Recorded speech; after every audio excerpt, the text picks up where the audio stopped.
Otthonunk. Hallgasson meg, kérem. Akárcsak én, ön is homo sapiens. Gondolkodó ember. Az élet a világegyetem csodája. Körülbelül 4 milliárd évvel ezelőtt jelent meg a Földön. Mi emberek mindössze 200 000 éve. Mégis sikerült felborítanunk az élethez elengedhetetlen egyensúlyt. Hallgassa végig figyelmesen ezt a különleges történetet, amely az öné is, és döntse el, mihez kezd vele.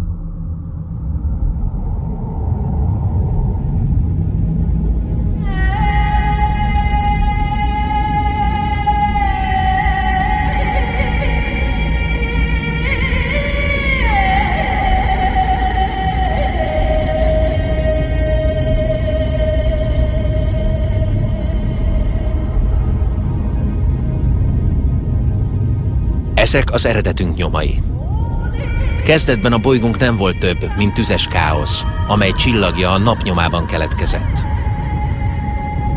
Egy porszemekből álló felhő, egy a világegyetem sok hasonló halmazából.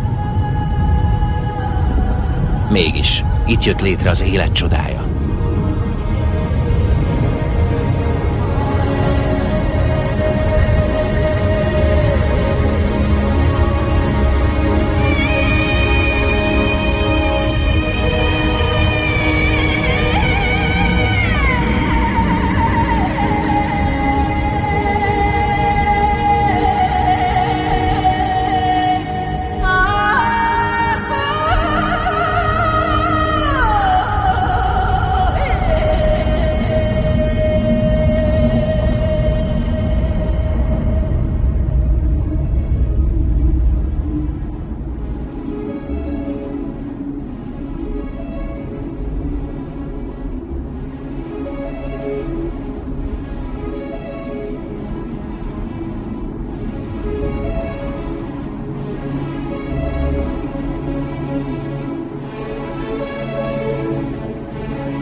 Ma az élet, a mi életünk, csak egy láncszem annak a számtalan élőlénynek sorában, amelyek a Földön az elmúlt majdnem 4 milliárd évben követték egymást. Új vulkánok a mai napig alakítják a Föld tájait. Bepillantást engednek a Föld születésébe. Amikor az olvadt kőzet kiemelkedett a mélyből, megszilárdult, megrepedezett, felhólyagzott, vagy vékony rétegben szétterült, mielőtt a vulkán egy időre ismét elcsendesedett volna.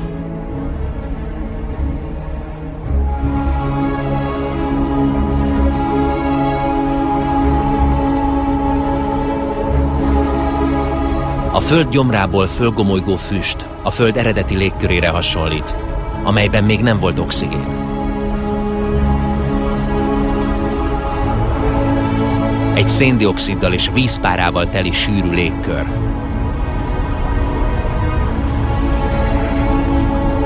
Mely tűzforró volt.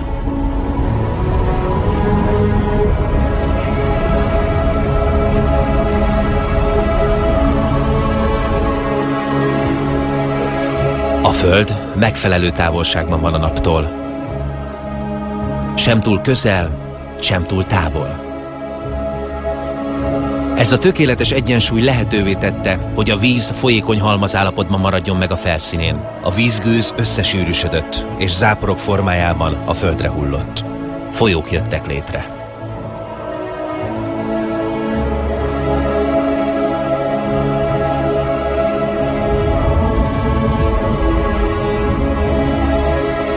A folyók tovább alakították a föld felszínét. Csatornákat vájtak és völgyeket. A földgolyó legalacsonyabban fekvő pontjai felé rohantak, óceánokat teremtettek, ásványi anyagokat oldottak ki a kőzetekből, és az óceánok édesvíze lassan sós lett.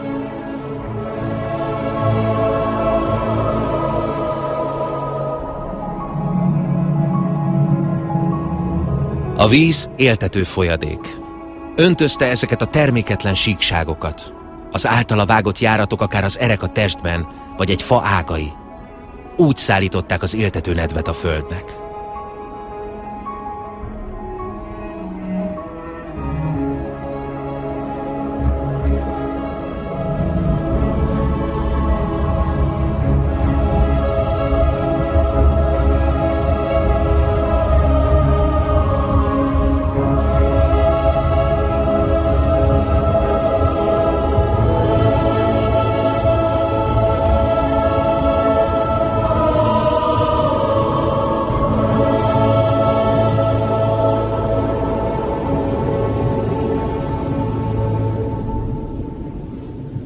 Közel 4 milliárd évvel később Izlandon még megtalálhatók a vulkanikus eredetű hamu és a gleccserekből származó víz keverékének műalkotásai.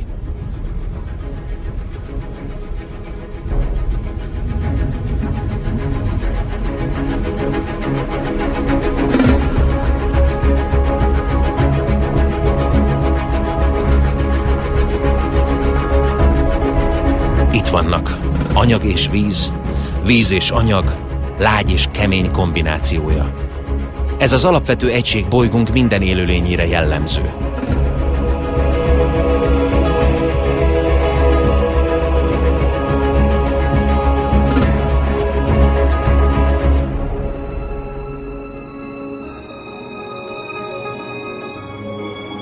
Az ásványok és a fémek még a Földnél is öregebbek. Csillagpor. Ezek adják a Föld színeit.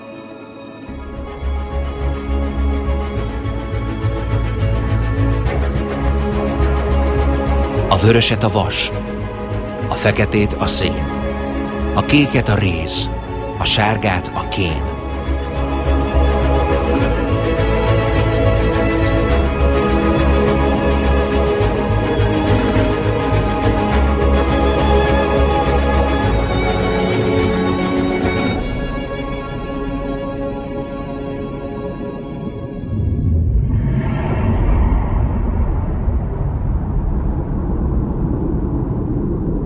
Honnan származunk? Hol pattant ki az élet első szikrája? Az idő csodája, hogy Földünk hőforrásaiban a mai napig megtalálhatók a legősibb életformák. Ezek színezik el a források vizét. Archeobaktériumoknak nevezzük őket.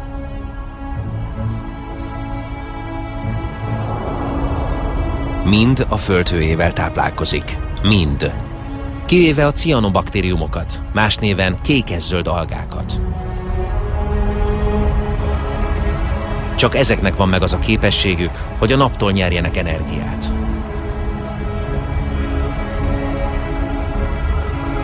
Ezek a tegnap és a ma növényfajainak legfontosabb ősei. Több milliárd leszármazottjukkal együtt ezek az apró baktériumok változtatták meg a bolygó sorsát. Átalakították a légkörét.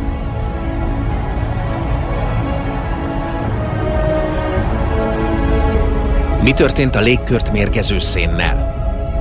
Még most is itt van, a földkéregbe zárva. A Föld történetének ezt a fejezetét legkönnyebben a kolorádói Grand Canyon falain tanulmányozhatjuk. A Föld történetének csak nem 2 milliárd évét tárják fel. Valamikor a Grand Canyon tenger volt, melyet mikroorganizmusok népesítettek be. Vázukat a légkörből származó, az óceánban feloldott szénből építették. Amikor elpusztultak, a vázak lesüllyedtek, és összegyűltek a tengerfenéken.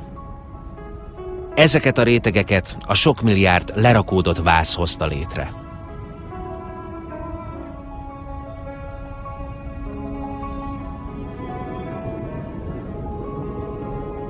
Hála nekik, a szén kiürült a légkörből, és más életformák is kifejlődhettek.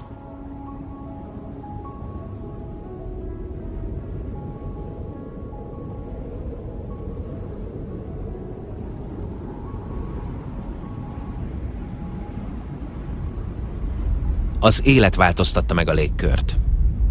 A növényi életformák a nap energiáját hasznosították, melynek segítségével felbontották a vízmolekulákat és oxigént szabadítottak fel. Az oxigén a légkörben gyűlt össze.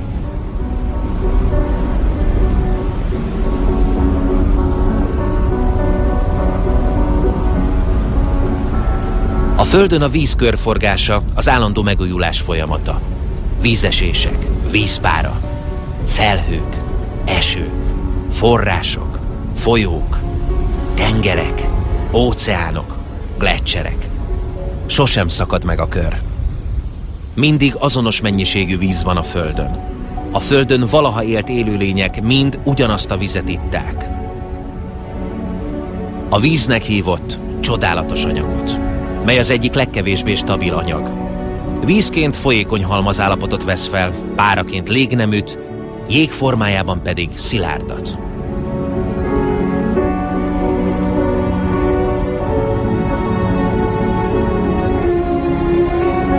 A befagyott szibériai tavak felszínén megfigyelhetjük a megfagyó víz által kifejtett erőnyomait.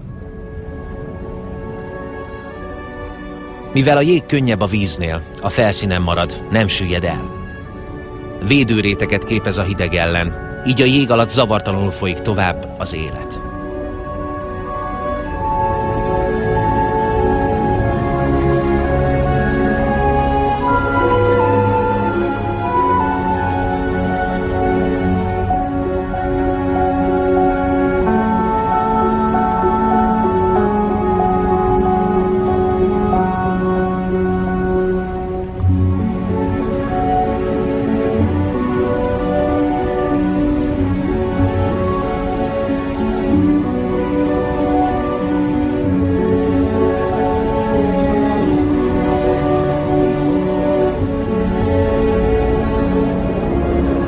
Az összekapcsolódás jelenti az élet motorját. Minden kapcsolatban áll minden mással, semmi sem létezik önmagában. A levegő és a víz elválaszthatatlanok, egységet alkotnak az életben és a mi életünkért a Földön.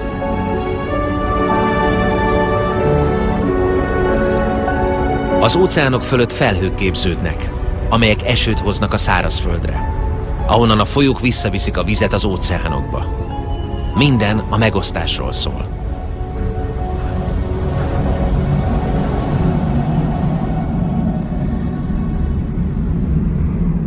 A felhők közt látható zöld terület a levegő oxigéntartalmának fő forrása. Ennek az életünkhöz nélkülözhetetlen gáznak a 70%-át az óceánt elszínező algák állítják elő. Földünkön az élet alapja az egyensúly, amelyben minden egyes élőlénynek szerepe van, és minden élőlény létezése egy másik élőlény létezésétől függ. Finom, törékeny harmónia ez, amit könnyű tönkretenni. A korallok, az algák és a kagylók házasságából születnek. Az Ausztrália partjai mentén 350 000 négyzetkilométeren elterülő nagy korallzátony 1500 halfajnak, 4000 fajta puhatestűnek és 400 korallfajnak ad otthont. Minden óceán egyensúlya ezeken a korallokon múlik.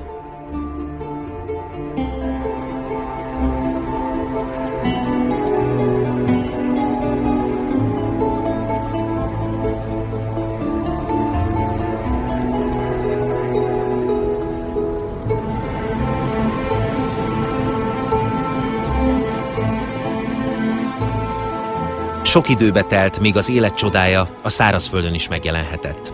A Föld milliárd években számolja az időt. Több mint 4 milliárd évre volt szüksége, hogy fákat hozzon létre. A fajok láncolatában a fák az egyik csúcspontot jelentik, élő műalkotások. Szembeszállnak a gravitációval.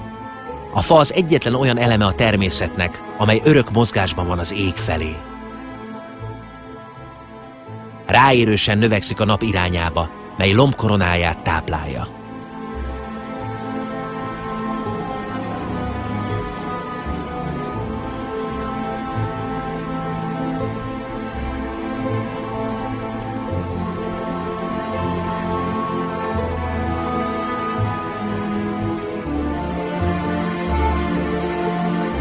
A fák az aprócska cianobaktériumoktól örökölték azon képességüket, hogy felfogják a fény energiáját, amelyet tárolnak és amelyből élnek.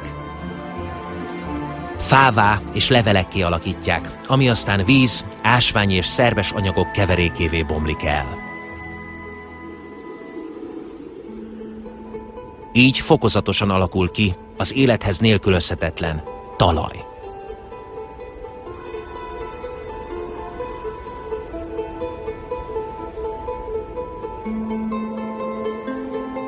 A talaj a különböző életformák nagyüzeme.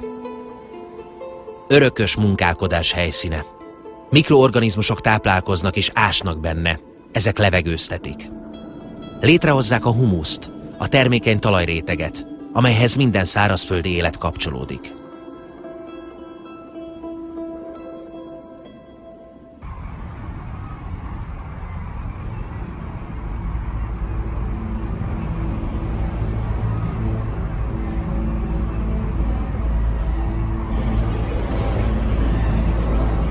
Mit tudunk a földi életről?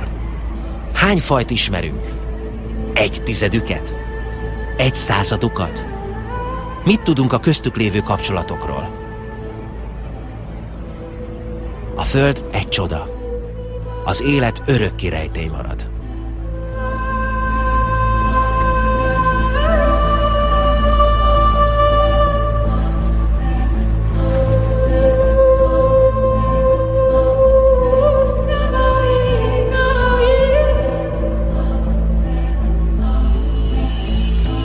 Állatcsaládok alakulnak, amelyeket a mai napig fennmaradt szokások és rituálék tartanak össze.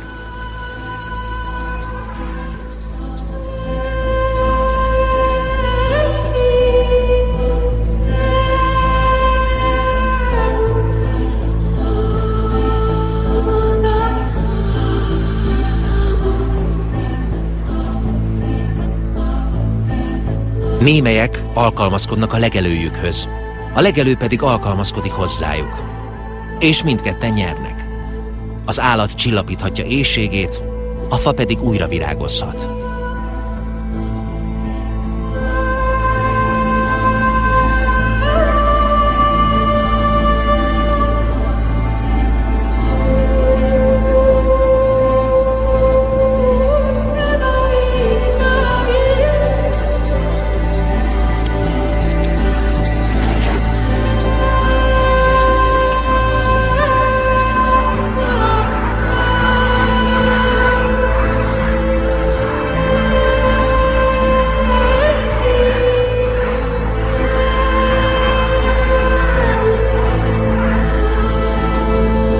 Az életnek a földön folyó nagy játékában minden fajnak megvan a szerepe, a maga helye.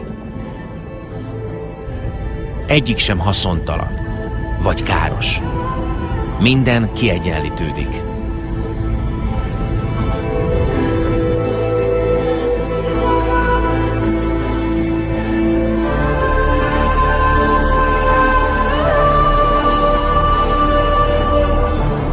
És itt jelenik meg a történetben ön, a Homo sapiens, a gondolkodó ember. Egy csodálatos, 4 milliárd éves örökség előnyeit élvezi, amelyet a Föld hagyott önre.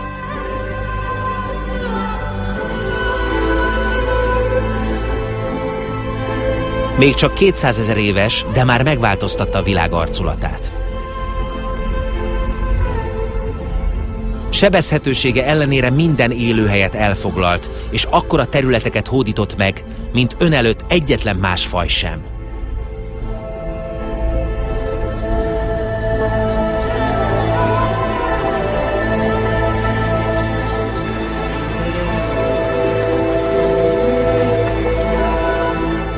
$180 000 nomád év után, az enyhébb éghajlatnak köszönhetően az ember letelepedett. Többé nem kellett vadászniuk a túléléshez. Vízben gazdag környezetet választottak, ahol bőven találtak halat, vadakat és növényeket. Ott, ahol egységet alkot a szárazföld, a víz és az élet.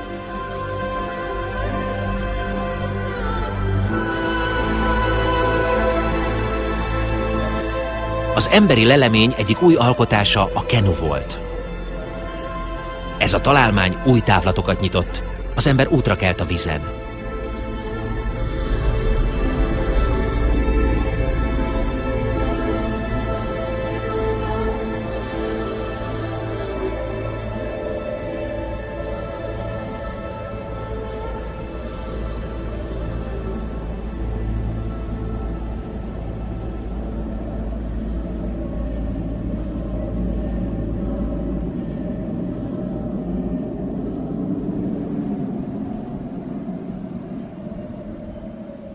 Az emberiség nagy része a mai napig a kontinensek partvonala mentén, folyók vagy tavak környékén él.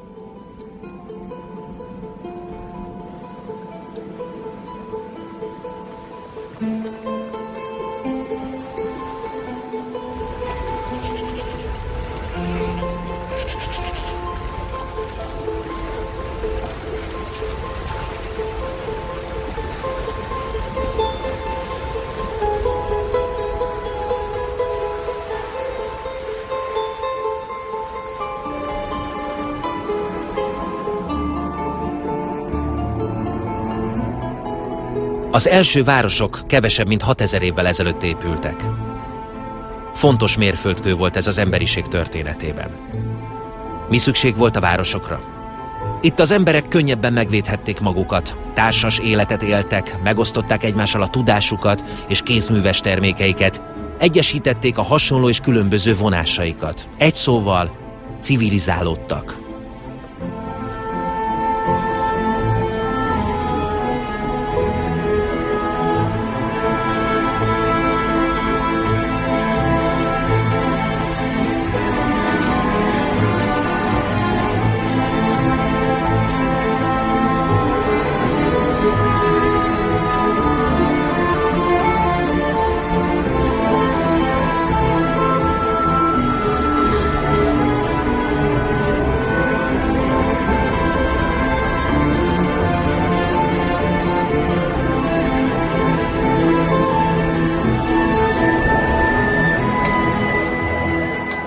Ám energiát csak testi erejükből és a természetből nyerhettek. Évezredekig ez volt a helyzet. 4-ből 1, azaz több mint 1,5 milliárd ember számára ez még ma is így van. Ez a szám magasabb, mint a fejlett országok lakossága összesen.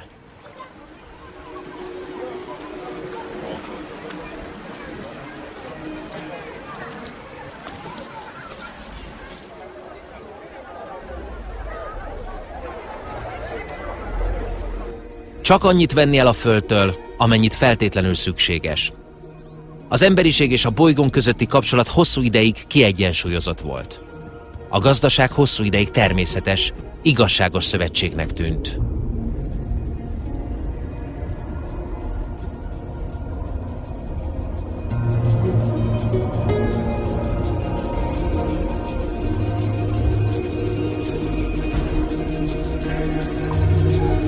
Ám a várható rövid élettartam és a kemény munka nagy árat követel.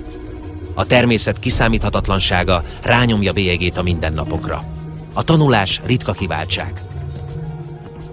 A gyerek a család egyetlen tőkéje, amikor minden dolgos kézre szükség van a létfenntartáshoz.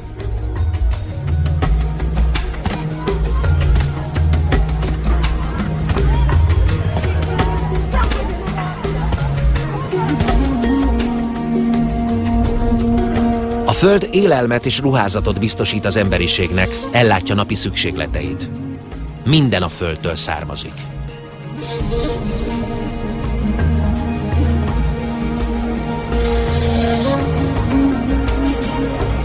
A városok megváltoztatják az emberiség természetét és sorsát. A földművesből kézműves, kereskedő vagy kufár lesz.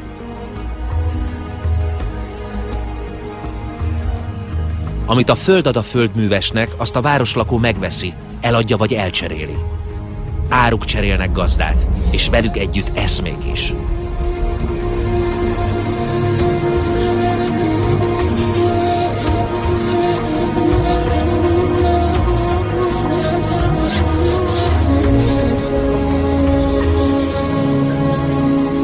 Az emberiség zsenialitása abban rejlik, hogy mindig is tudatában volt gyengeségének. Az ember próbálta kiterjeszteni birodalmának határait, de tisztában volt korlátaival. A fizikai erőt, amit a természet nem adott meg az embernek, az állatokban találta meg, amelyeket háziasított, hogy szolgálják.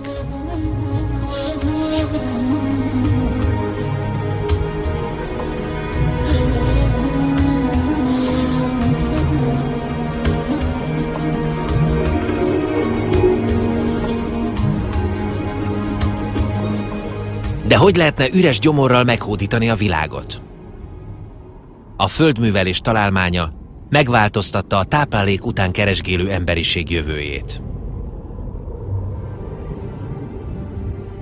A földművelés végleges változást hozott történelmünkben. A földművelés volt az első nagy forradalmunk. Alig 8-10 ezer évvel ezelőtti megjelenése megváltoztatta a természethez való viszonyunkat.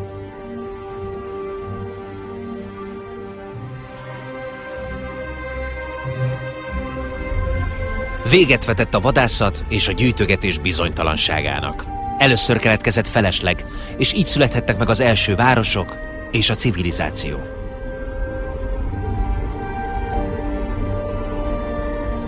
Az emberek a földműveléshez felhasználták az állatok és a növények energiáját, és végre hasznot húztak belőlük.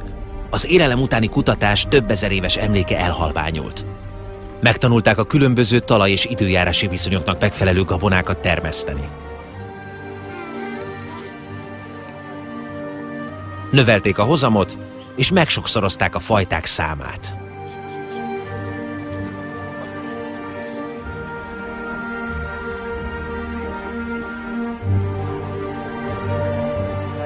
Mint minden más fajnak a Földön, az embernek is saját maga és családja táplálása az elsődleges gondja. Amikor a talaj kevésbé bőkezű, és a víz is kevés, az ember rendkívüli erőfeszítéseket tesz, hogy munkájának azon a néhány holt sivárterületen is eredménye szülessen.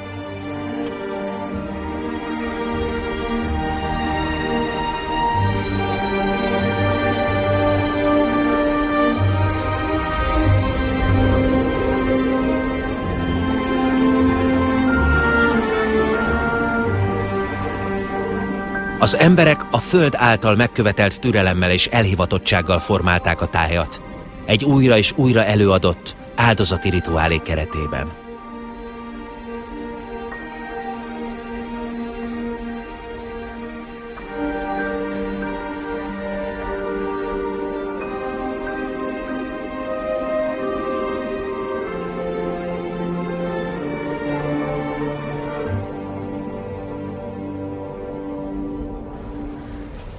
A földművelés máig a legelterjedtebb foglalkozás a világon. Az emberiség fele földet művel, több mint háromnegyedük pedig még mindig kézzel. A földművelés olyan, mint egy nemzedékről nemzedékre izzadtsággal, munkával, fáradtsággal átörökített hagyomány, mert az emberiség számára ez a túlélés feltétele. Az emberiség sokáig az izomerőre hagyatkozott, de végül megtalálta a módját, hogy kiaknázza a föld mélyébe temetett energiaforrásokat. Ezek a lángok is növényekből származnak, bezárt napfényből. Tiszta energia sűrűsödött itt össze, a nap energiája. Több millió év alatt képződött több millió növényből 100 millió évvel ezelőtt. Kőszén, földgáz és mindenek előtt kőolaj.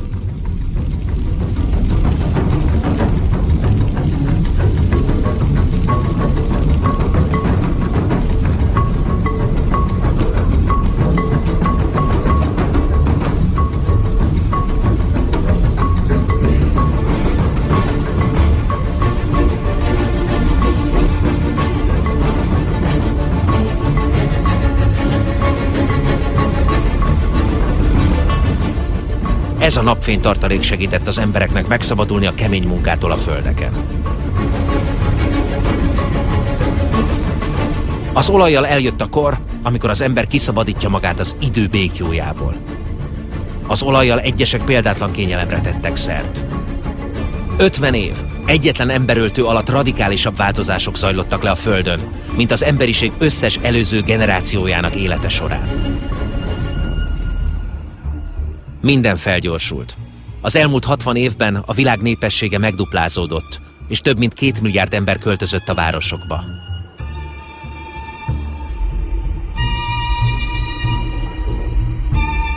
Minden felgyorsult.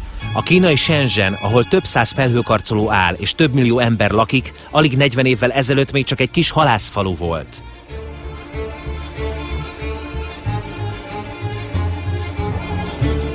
Minden felgyorsult. Sánkhájban az elmúlt 20 évben 3000 toronyház és felhőkarcoló épült. Több százat építenek jelenleg is.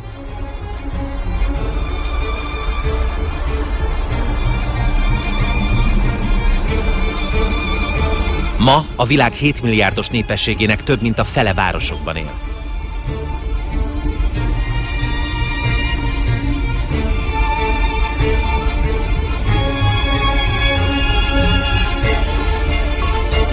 New York. A világ első megapolisza, jelképe annak, miként lehet kiaknázni az energiát, amit a Föld az emberi találékonyság rendelkezésére bocsát. Több millió bevándorló munkaereje, a szén energiája, az olaj féktelen ereje. Az elektromosság a liftek feltalálásához vezetett, amely lehetővé tette a felhőkarcolók megépítését. New York a 16. legnagyobb gazdasági egység a világon.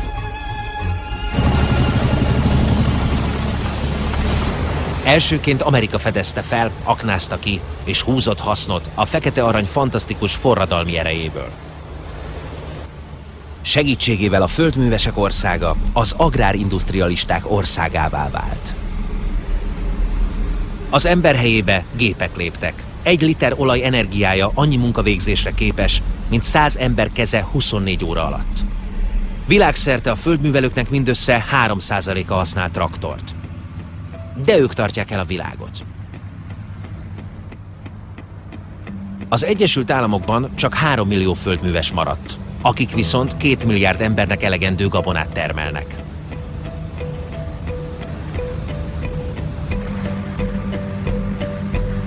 Ám a megtermelt gabona nagy részét nem az emberek élelmezésére szánják. Ahogy minden ipari országban, az Egyesült Államokban is állati takarmánnyá vagy bioüzemanyaggá alakítják.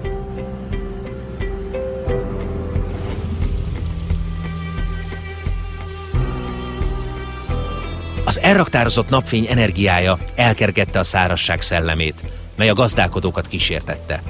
Egyetlen forrás sem menekülhet a mezőgazdaság szükségletei elől, amely az emberiség vízfelhasználásának 70%-áért felelős. A természetben minden mindennel összefügg. A megművelt földterületek kiterjesztése és a monokultúrás gazdálkodás teret nyitott az élősködők fejlődése előtt is. A petrokémiai forradalom másik ajándéka a növényvédőszerek, kiirtották őket. A rossz termés és az éhínség távoli emlékké lettek. A legnagyobb fejtörést most már az okozta, hogy mihez kezdjünk a modern mezőgazdaság által termelt felesleggel.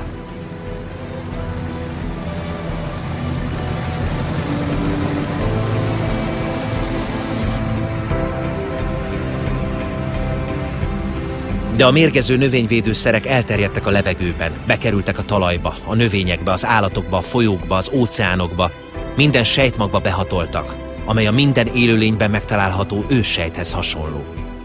Vajon károsak az emberekre, akiket megszabadítottak az éhínségtől?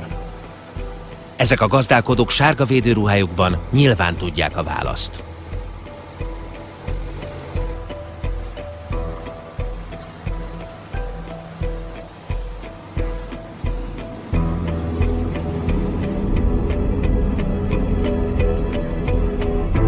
Az új földművelés véget vetett a talajtól és az évszakoktól való függésnek.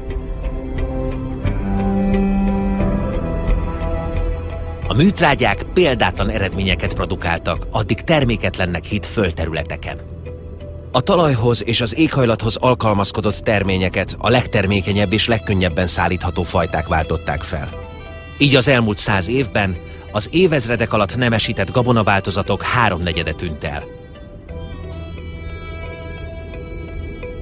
Ameddig a szem ellát, alul műtrágya, felül műanyag. A spanyolországi Almeria Európa veteményes kertje.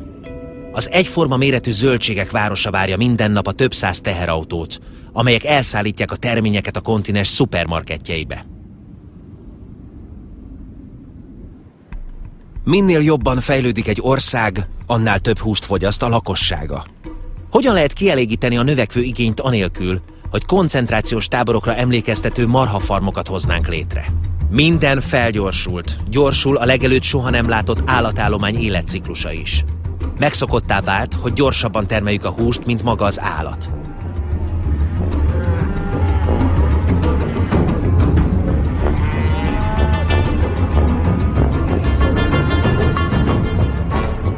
Ezekben a hatalmas ételgyárakban, ahol több millió marha toporog, egy szál fű sem nő.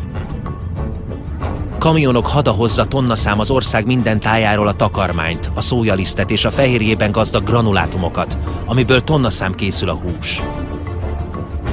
Az eredmény az, hogy 100 liter vízre van szükség 1 kilogramm burgonya előállításához, 4000 liter víz kell 1 kiló rizshez, és 13 000 liter 1 kiló marhahúshoz. És akkor a feldolgozás és a szállítás során felhasznált olajról még nem is beszéltünk.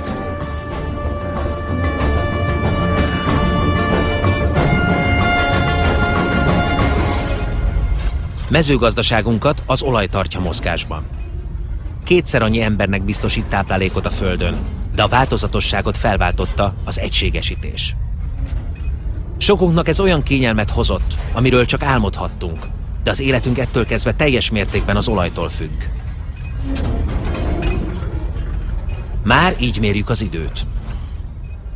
Világunk órája már azoknak a fáradhatatlan gépek ritmusára jár, amelyek felszínre hozzák az elraktározott napfényt. Szabályosságuk megnyugtat minket. A legapróbb probléma is zavart okoz. Az egész bolygó reményeink és illúzióink metronómjait figyeli. Ugyanezek a remények és illúziók, amelyek együtt szaporodnak igényeinkkel, egyre nehezebben kielégíthető vágyainkkal és pazarlásunkkal. Tudjuk, hogy közeleg az olcsó olaj vége, de nem akarjuk elhinni.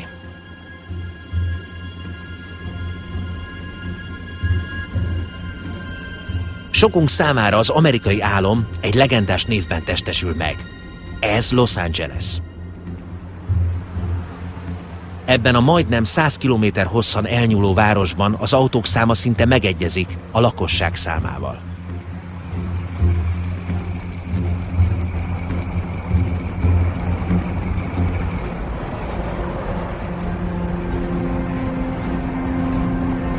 Itt az Energia minden este csodálatos műsort mutat be.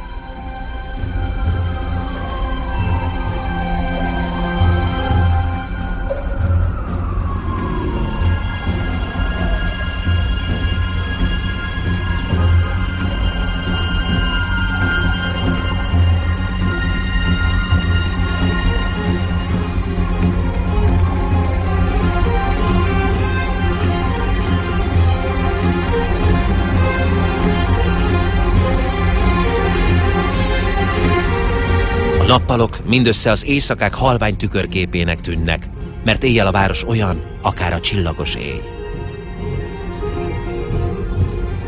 Minden felgyorsult. A távolságokat már nem mérföldekben mérjük, hanem percekben. Az autók alakítják az új külvárosok képét, ahol minden otthon egy vár, biztonságos távolságra a fullasztó belvárostól, ahol rendezett házsorok keretezik a zsákutcákat. A néhány szerencsés ország jelentette példa univerzális álom lett, amelyet televíziók hirdetnek világszerte.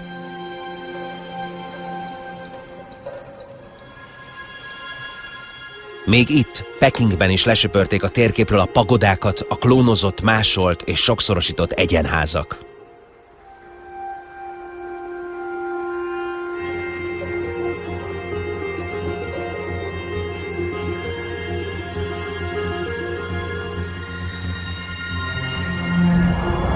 Az autó lett a kényelem és a haladás szimbóluma.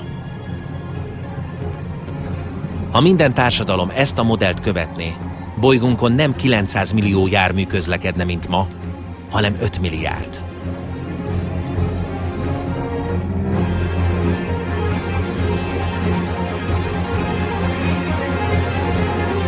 Minden felgyorsult.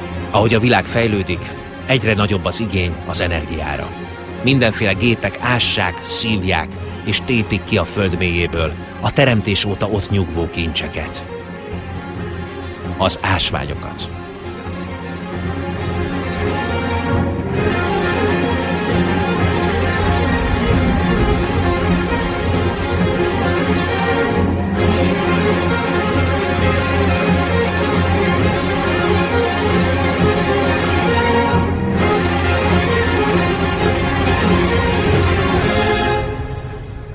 Az elkövetkező 20 évben több ércet termelünk ki a Földből, mint az emberiség egész eddigi történelme során. Mivel ez a hatalommal bírók privilégiuma, az ásványkincsek 80%-át a lakosság 20%-a használja fel.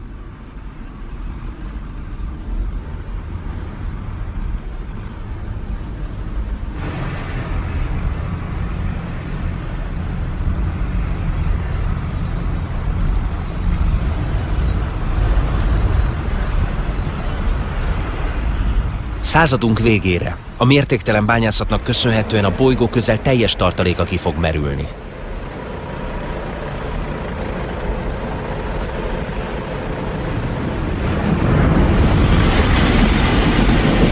Minden felgyorsult. A hajógyárak ontják magukból a szállítóhajókat, hogy kielégítsék a globalizált ipari termelés igényeit.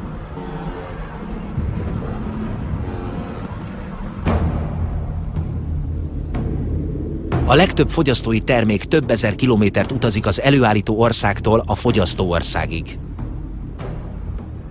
1950 óta a nemzetközi kereskedelem meg-20-szorozódott.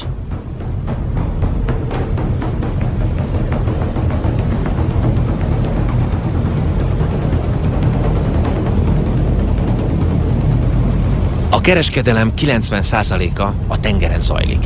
Évente 500 millió konténert szállítanak a világ fogyasztásának olyan nagy központjai felé, mint amilyen például Dubaj. Dubaj a világ egyik legnagyobb építkezése. Egy ország, ahol a lehetetlen is lehetséges, például az, hogy mesterséges szigeteket hoznak létre a tengeren.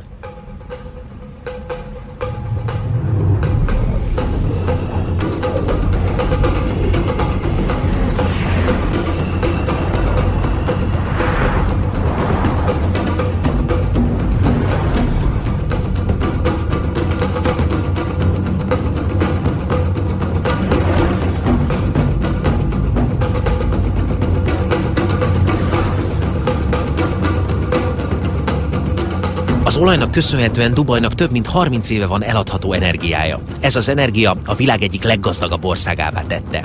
Az olaj már fogytán, de a vagyon megmarad. Így Dubaj képes több millió tonna nyersanyagot importálni és munkásokat hozni a világ minden tájáról. Felhőkarcoló erdőket emelni, amelyek minden egyes tagja magasabb, mint az előző, vagy akár sípályát építeni a sivatag közepén. Dubajban nincs termőföld, de tudnak élelmet importálni. Dubajban nincs víz, de megtehetik, hogy rengeteg energiát fektessenek a tengervíz sótalanításába és a világ legmagasabb felhőkarcolóinak megépítésébe. Dubajban mindig süt a nap, de nincsenek napelemeik. Ez az a város, ahol a több többet ér, ahol a legvadabb álmok is valóra válnak. Dubaj a nyugati modell betetőzése, 800 méteres, a totális modernitásnak emelt totemével, amivel minden ideérkezőt elkápráztat. Túlzás? Meg lehet. Úgy tűnik, Dubaj kiválasztotta a helyét a világban. Dubaj jelzőfény a világ vagyona számára, és ebből még nagyobb profitot remél, mint az olajból.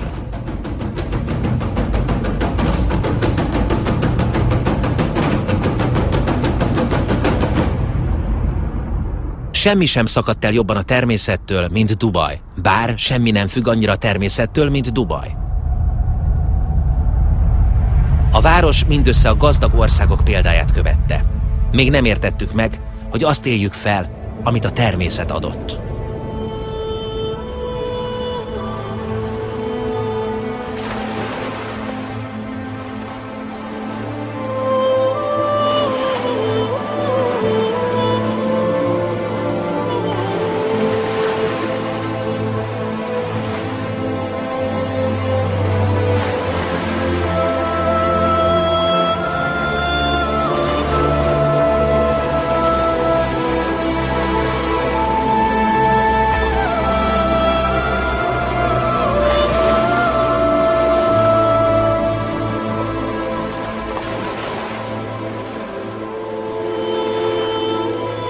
Mit tudunk a tengerek világáról, amelyeknek csak felületét látjuk, és amelyek bolygónk felületének 3/4-ét borítják? Az óceánok mélye örök titok. Több ezer olyan faj él ott, amelyek létezése rejtély marad számunkra.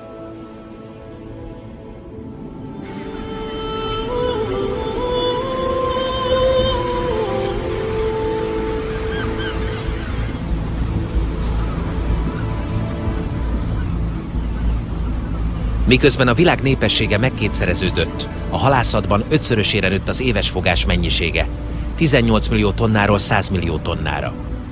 Több ezer ipari halászhajó üríti folyamatosan az óceánokat.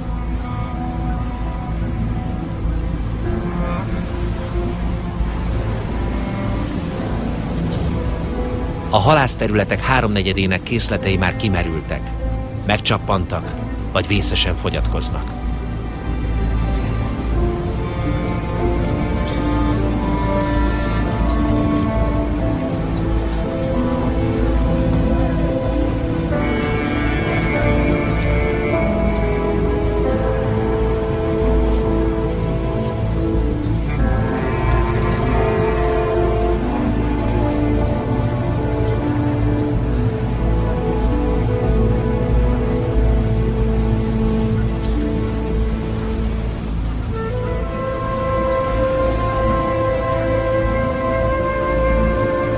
A legtöbb nagy hal kipusztult a halászat miatt, mivel nincs idejük szaporodni. Tönkretesszük az élet körforgását, amit kaptunk.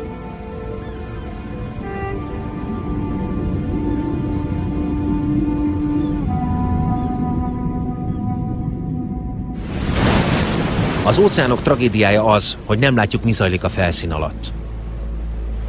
De a partokon jól láthatjuk annak jeleit, hogy a készletek kimerülőben vannak. Első jel. A vízi emlősök kolóniái egyre kisebbek. A partvidék elvárosiasodása és a környezetszennyezés mellett most új veszéllyel kell szembenézniük, az éhínséggel. Az ipari halászattal szemben folytatott egyenlőtlen harcban nem találnak elég halat ahhoz, hogy kölykeiket etessék.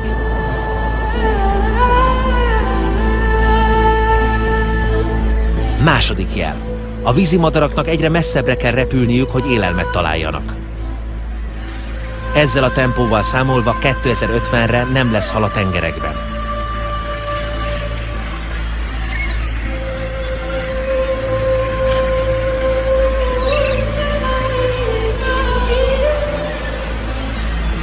Dakarban sok évig virágzott a hagyományos hálós halászat, de mára megcsappant a halkészlet.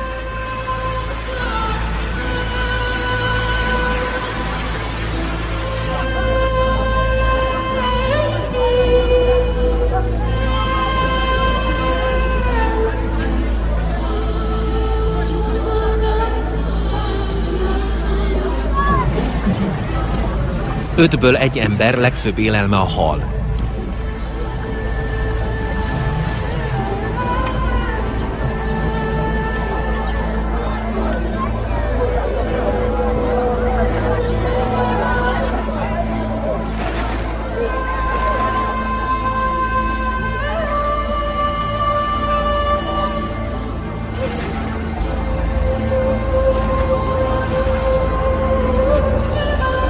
El tudjuk képzelni az elképzelhetetlent?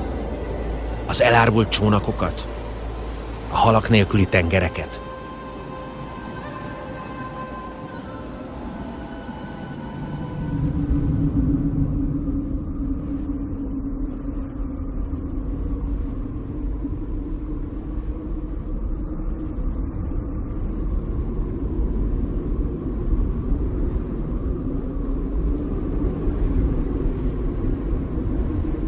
Elfelejtettük, hogy a forrásaink végesek.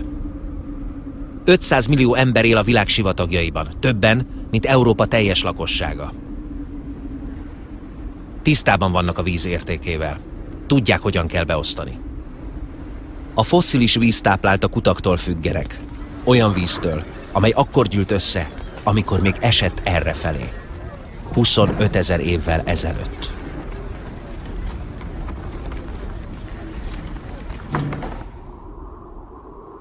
A fosszilis víz azt is lehetővé teszi, hogy gabonát termesszenek a sivatagban, amely elegendő élelmet biztosít a helyi lakosságnak. A szántóföldek körkörös alakzata az öntözőcsöveknek köszönhető, amelyek a középpontban futnak össze.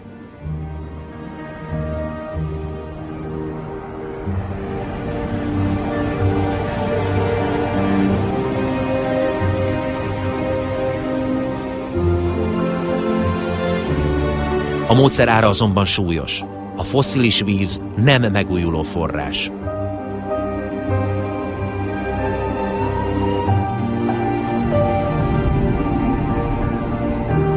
Szaúd-Arábiában szertefoszlott a nagyüzemi sivatagi mezőgazdaság reménye.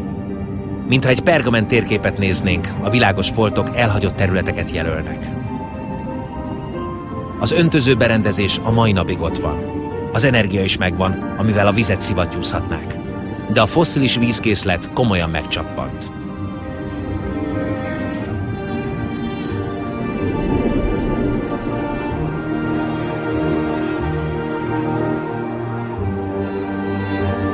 Izraelben termőfölddé alakították a sivatagot.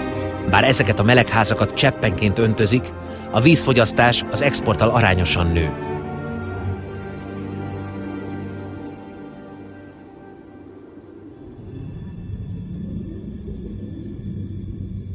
Az egykor hatalmas Jordán folyó mára csak egy erecske. Víze a világ szupermarketjeibe folyt, zöldséges és gyümölcsös ládákban.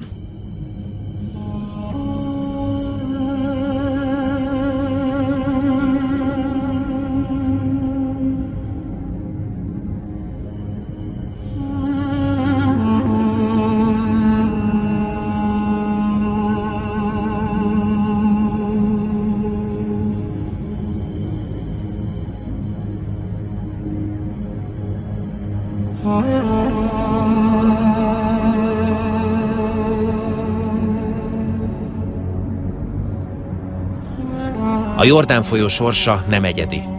Világszerte 10 nagy folyóból egy az év több hónapjában nem jut el a tengerig.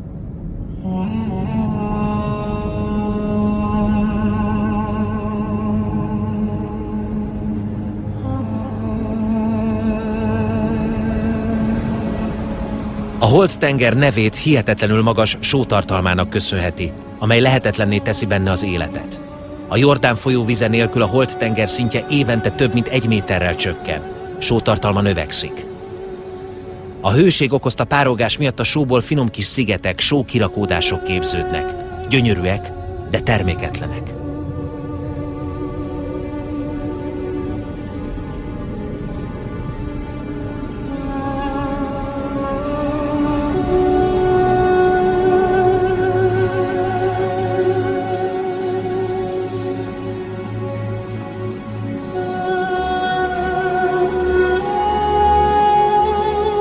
Az indiai Rajasztánban Udaipur a víz csodája. A város keletkezését egy gát- és csatornarendszer tette lehetővé, ami egy mesterséges tavat hozott létre. Olyan értékes volt a tervezői számára a víz, hogy egy palotát szenteltek neki.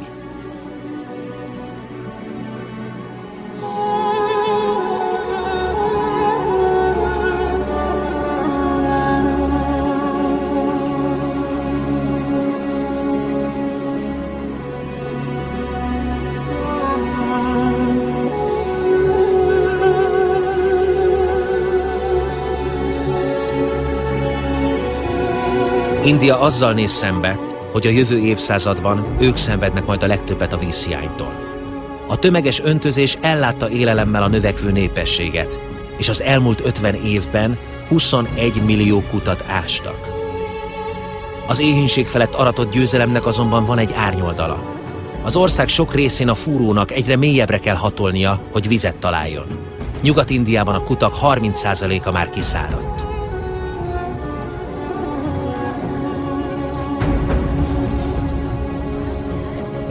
A föld alatti vízkészletek kezdenek elapadni.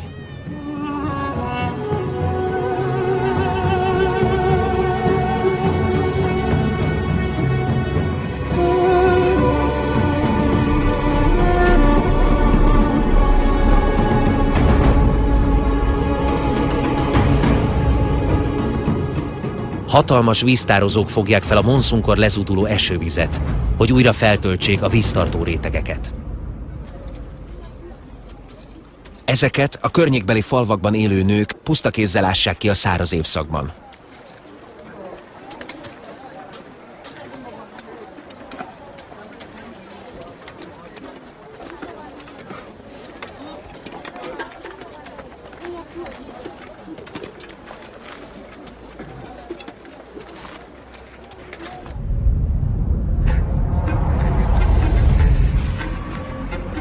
Több ezer kilométerrel arrébb fejenként napi 800 000 liter vizet fogyasztanak. Las Vegas a sivatagban épült. Több millióan élnek ott, több ezren érkeznek minden hónapban. Las Vegas lakosai a világ legnagyobb vízfogyasztói.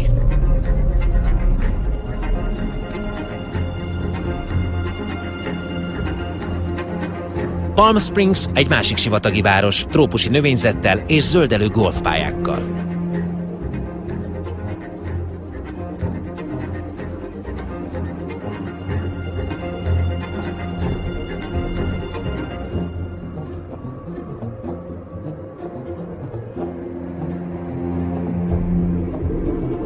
Vajon meddig virágozhat még ez a déli báb?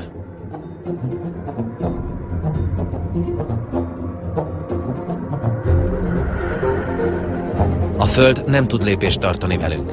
A Colorado folyó, amely ezekbe a városokba szállítja a vizet, egyike azoknak a folyóknak, amelyek már nem jutnak el a tengerig. És ami még riasztóbb, vízhozama már a forrásnál is gyengébb. A vízgyűjtő területén lévő tavak vízszintje rohamosan csökken. A Powell-tónak 17 évébe telt, hogy elérje a legmagasabb vízállását. Vízszintje mostanra a felére csökkent. 2025-re a vízhiány majdnem 2 milliárd embert fog érinteni. De bolygónk kifosztatlan részein még bőven van víz. a mocsarakban.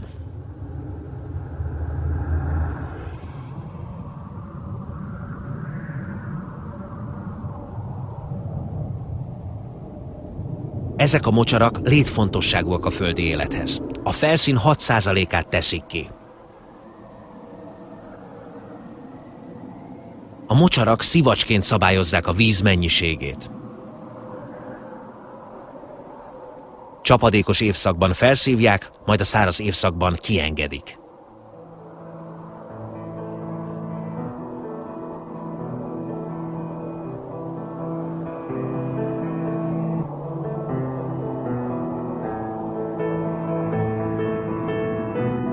A víz lezúdul a hegyekből, magával viszi a magvakat, amiket a különböző vidékeken gyűjt össze útja során. Ez a folyamat kivételes tájakat hoz létre, ahol a különböző fajok páratlanul gazdag tárháza található.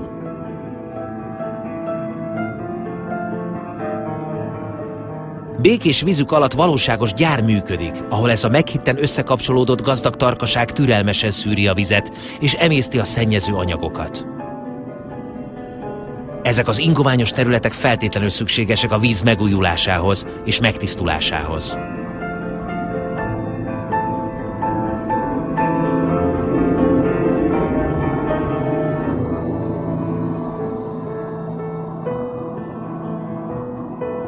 Ezeket a mocsarakat mindig emberi letelepedésre alkalmatlan, egészségtelen vidéknek tartották.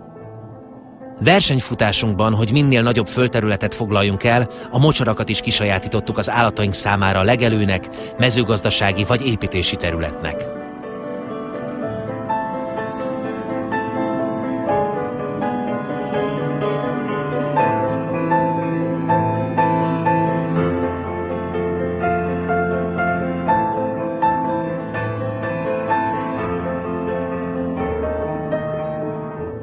A múlt században a világ mocsarainak felét lecsapoltuk.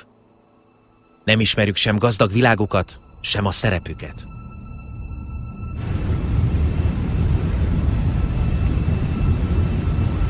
Minden élő dolog összefügg. A víz, a levegő, a talaj, a fák. A világ csodája itt van a szemünk előtt.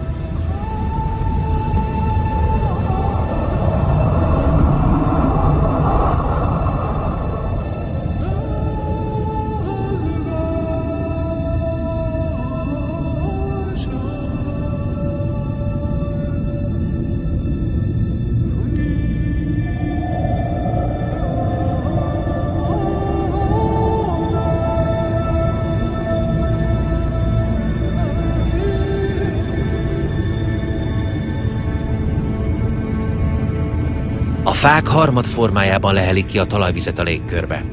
Sátort vonnak a talaj fölé, így csökkentik a nagy esőzések hatását, és védik a talajt az eróziótól.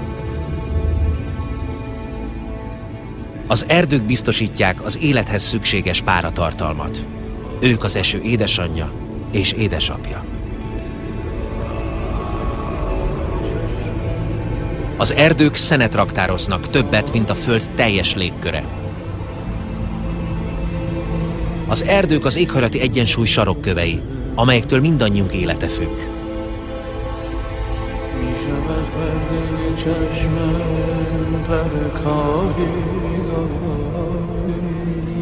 A fák bolygónk biodiverzitása. A teljes élővilág 3/4-ének adnak otthont. Minden évben új fajokat fedezünk fel, melyek létezéséről korábban fogalmunk sem volt. Rovarok, madarak, emlősök.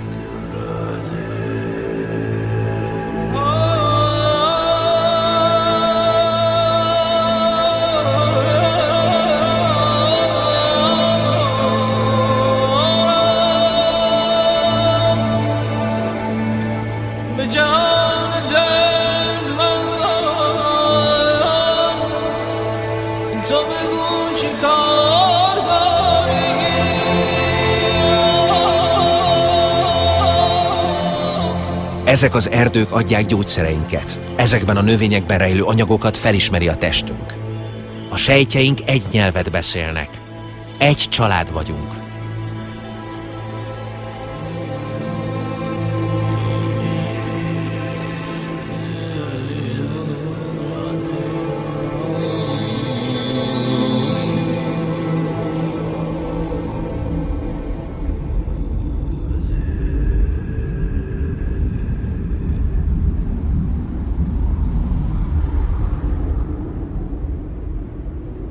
A mangrovék olyan erdők, melyek belelépnek a vízbe. Mint a korallzátonyok, ők is az óceán bölcsödéi. Gyökereik egymásba fonódnak és menedéket nyújtanak a halaknak és puhatestűeknek, akik idejönnek szaporodni. A mangrove erdők megvédik a partvidéket a hurikánoktól, a szökőáraktól és a víz okozta eróziótól. Egész népek függenek tőlük, és mégis a 20. század során mennyiségük a felére csökkent. A katasztrófa egyik oka, hogy garnélarák telepeket hoznak létre a mangrove erdők gazdag vizeiben. Ventilátorokkal levegőztetik az antibiotikumokkal teli medencéket, hogy a garnélarákok ne fulladjanak meg. A mangrovefákkal nem törődnek.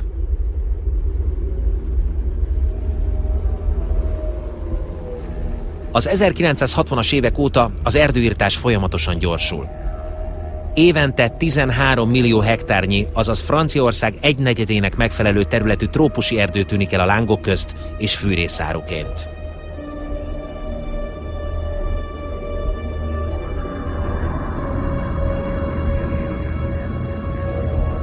A világ legnagyobb esőerdőjének, az amazóniai dzsungelnek területe 20%-kal csökkent. Az erdő helyén marhafarmok és szójabab ültetvények jelennek meg. A szója 95%-át Európában és Ázsiában használják fel takarmányozásra.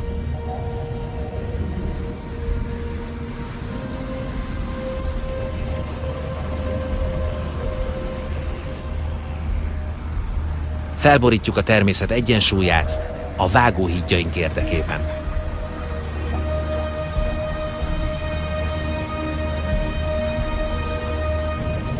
Égés közben az erdők és a talajuk nagy mennyiségű szenet bocsátanak ki. Ez a mennyiség teszi ki a Földön kibocsátott üvegházhatást okozó gázok 20%-át. Az erdőirtás a globális felmelegedés egyik fő oka.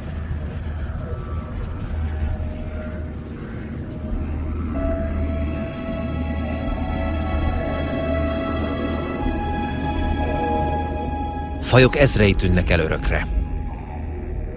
Velük pedig a hosszú evolúció egy láncszeme kiesik. Az élő anyag intelligenciája, melyet ők képviseltek, örökre elveszett.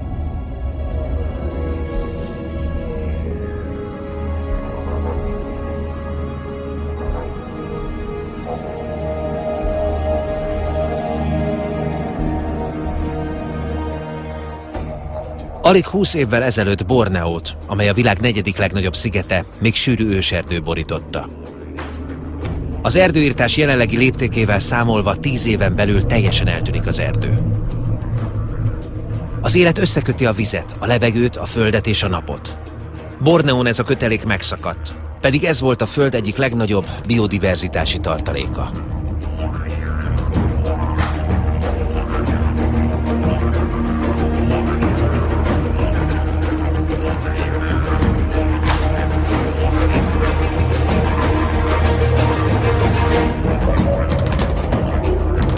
Ezt a katasztrófát az a döntés idézte elő, hogy Borneón pálmaolajat termeljenek, ami az egyik legtöbbet fogyasztott olaj a világon.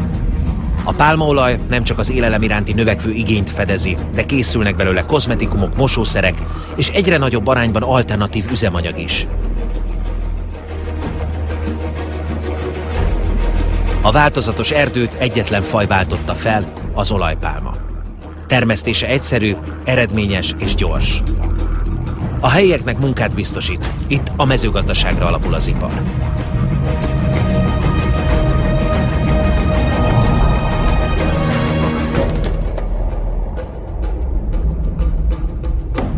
Az erdőirtás másik jellemző példája az eukaliptusz termesztés. Az eukaliptuszt papírpép előállítására használják. Az ültetvények egyre nőnek, mivel a papír iránti igény az elmúlt 50 évben az 5-szörösére nőtt.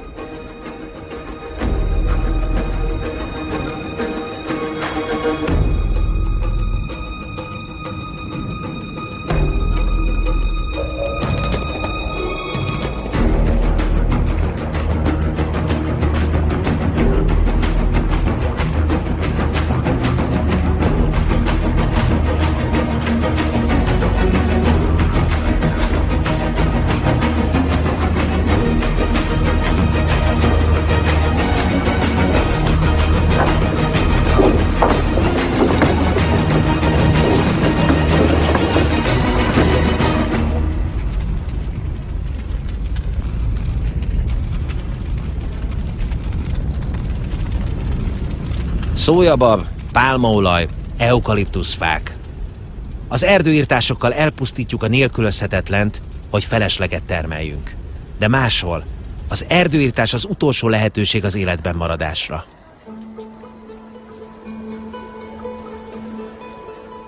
Haitin, a világ egyik legszegényebb országában, a faszén a lakosság egyik fő fogyasztási cikke.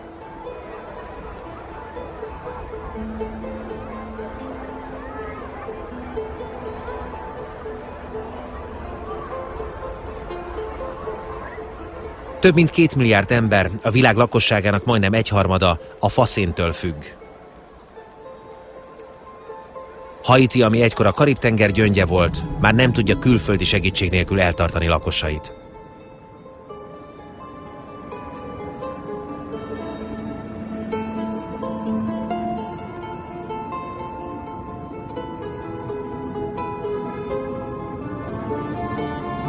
Haiti hegyein már csak az erdők 2%-a maradt meg. A lecsupaszított hegyeken a talaj többé nem köti meg az esővizet.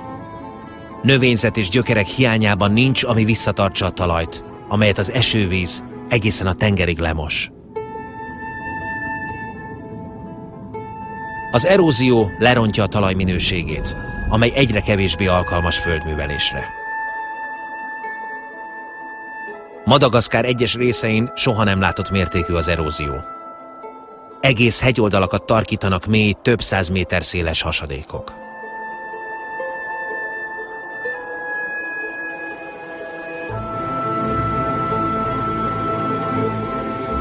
A talajt szerves anyagok alkotják.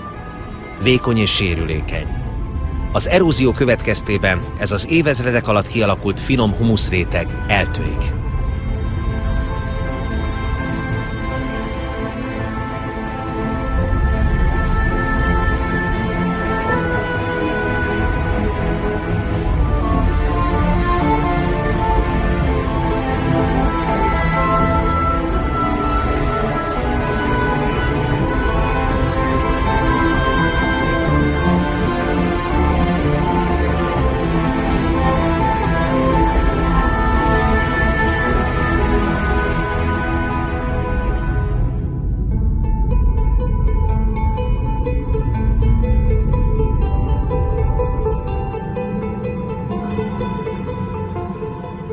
A Húsvét-sziget történetén érdemes elgondolkodnunk egy pillanatra.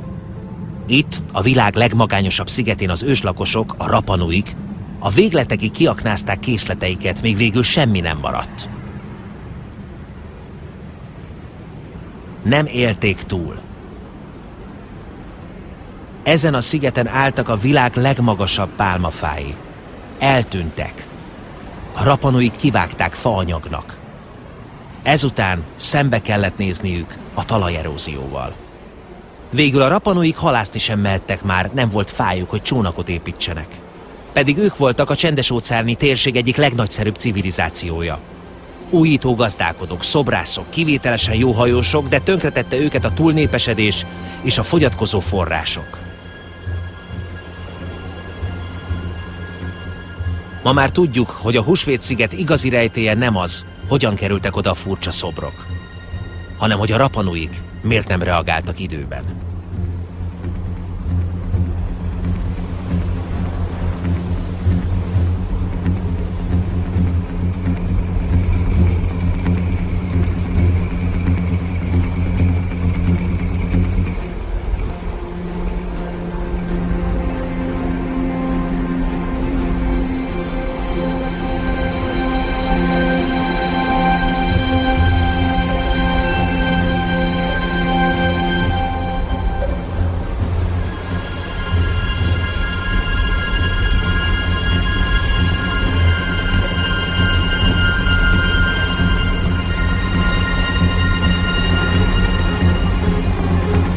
Talán a Húsvét-szigeti rapanuik sorsát szánjuk magunknak? Miért nem ismerjük fel történelmünk tanulságait?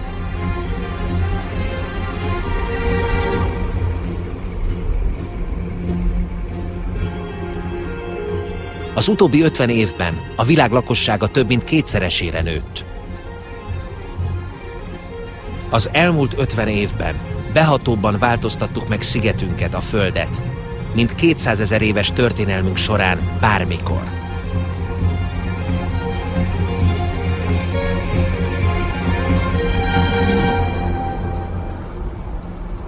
Nigéria Afrika legnagyobb olajexportálója, mégis a lakosság 70%-a a létminimum alatt él.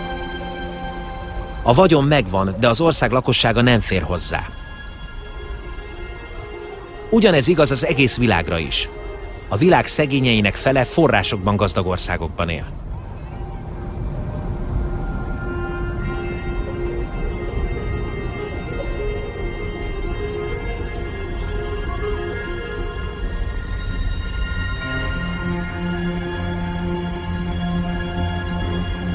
A fejlődés nem váltotta be az ígéreteit. A gazdagokat és a szegényeket elválasztó szakadék 50 év alatt szélesebb lett, mint valaha. Ma a világ javainak a fele, a népesség leggazdagabb 2%-ának a kezében van.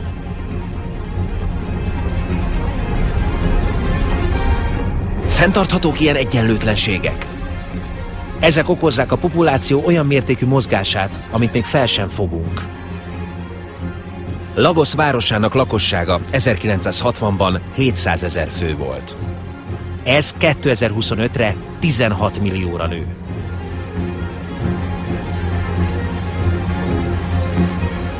Lagos a világ egyik leggyorsabban növekvő megapolisza. Az újonnan érkezők többsége gazdálkodó, aki gazdasági vagy demográfiai okból, vagy a fogyatkozó források miatt kényszerült elhagyni földjét.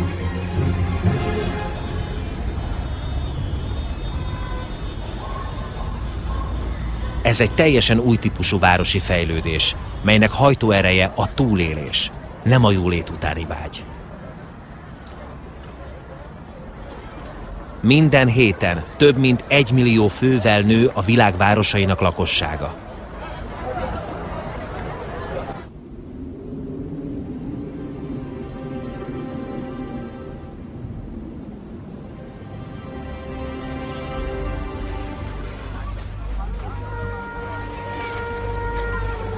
Hatból egy ember veszélyes, egészségtelen, túlnépesedett környezetben él.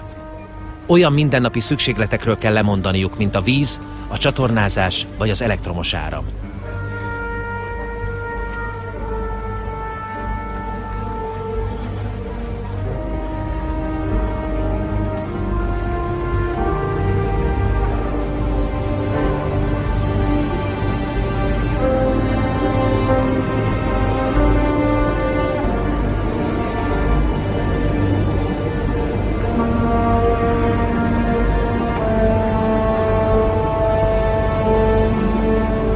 Újra terjed az éhínség.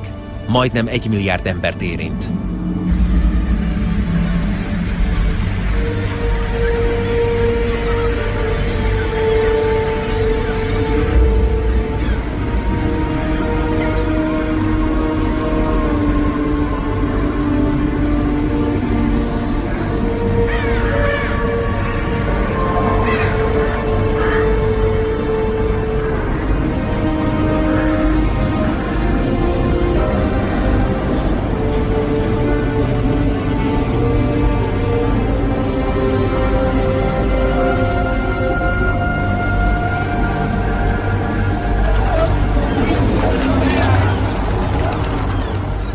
A legszegényebbek világszerte a semmiből próbálnak megélni, míg mi tovább ásunk olyan források után, amelyek nélkül már nem tudunk élni.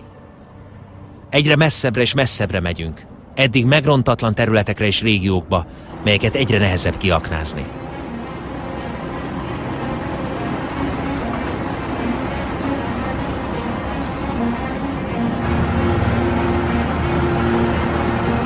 Nem változtatunk a módszeren.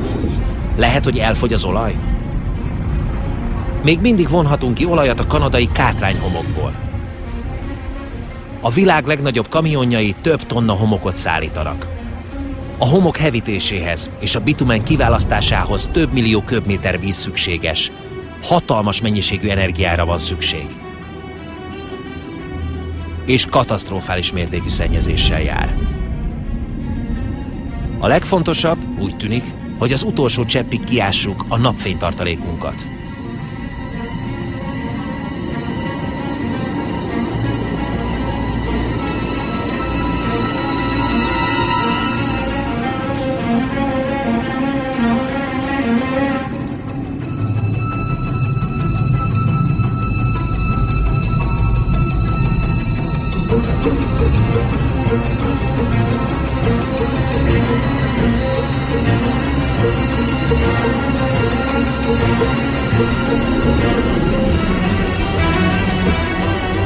Tartályhajóink egyre nagyobbak és nagyobbak. Energiaszükségletünk egyre nő. Mi pedig próbáljuk kiszolgálni a növekedést, mint egy feneketlen kemencét, ami egyre több és több fűtőanyagot kíván.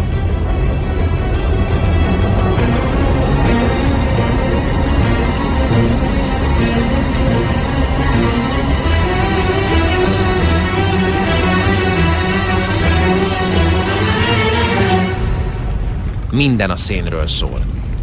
Pár évtizeden belül a széndioxid, amitől a légkör kemence forró volt, és amit a természet több millió év alatt megkötött, újra kikerül a légkörbe. És a légkör felmelegszik. Ez a kép néhány évvel ezelőtt még elképzelhetetlen lett volna.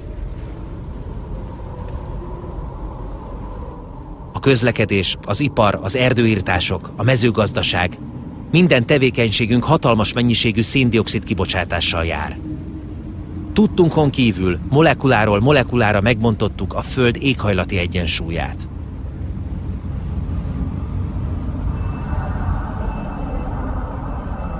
Mindenki a sarkvidéket figyeli, ahol a globális felmelegedés jelei a leglátványosabbak. Gyorsan történik. Nagyon gyorsan. Az északnyugati átjáró, amely összeköti Amerikát és Eurázsiát, az északi sarkvidéken keresztül megnyílt. Az északi jégsapka olvad.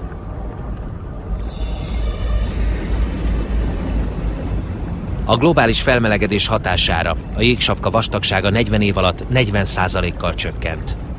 Felülete minden nyáron kisebb lesz. 2030-ra teljesen eltűnhet. Egyes becslések szerint már 2015-re. Nem sokára ezek a vizek több nyári hónapon át jégmentesek lesznek.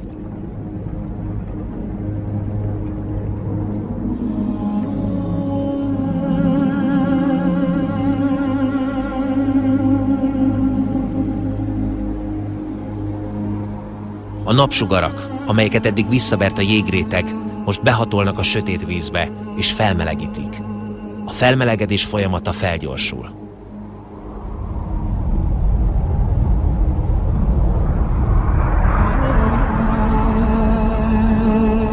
Ez a jég őrzi bolygónk emlékeit. A széndioxid koncentrációja több százezer éve nem volt ilyen magas. Az emberiség sosem élt ehhez hasonló atmoszférában.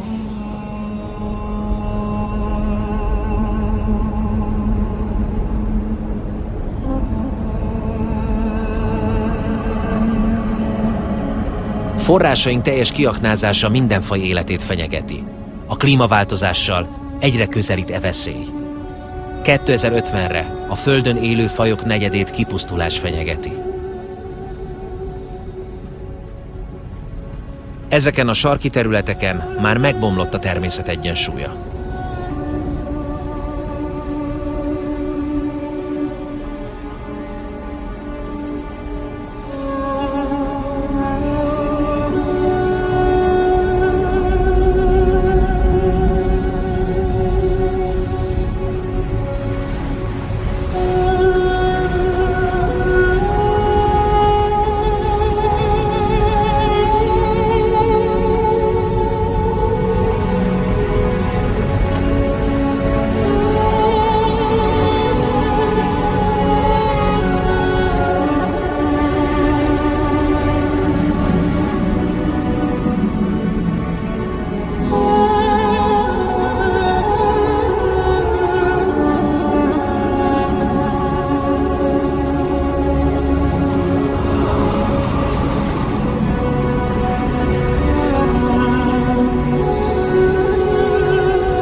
Grönland partjai mentén egyre több a jéghegy.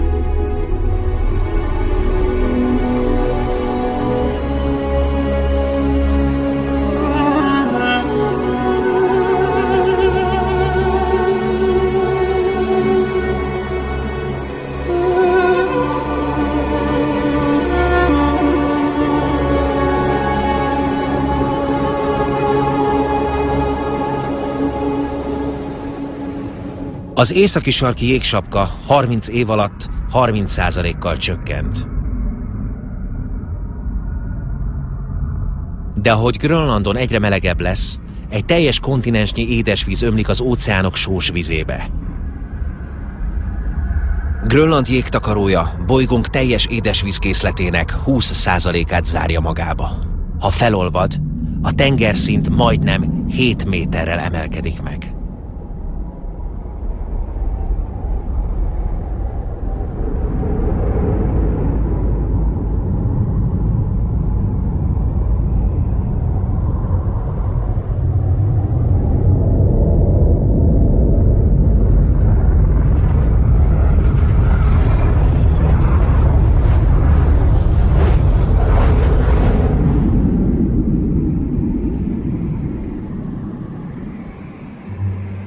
Grönlandon nincs ipar.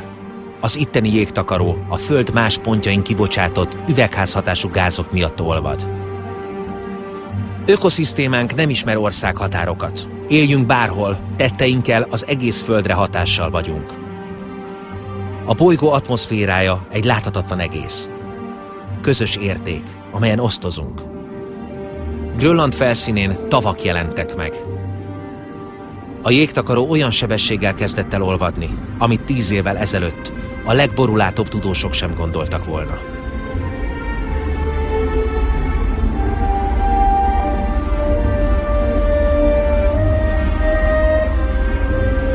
Egyre több és több ilyen gletscher táplálta folyó olvad össze, és tör utat magának a felszínen. Úgy hitték, hogy a víz majd megfagy a jég mélyében. De éppen ellenkezőleg tovább folyik a jég alatt, magával sodorva a jégtakarót egészen a tengerig, ahol jéghegyekre szakad.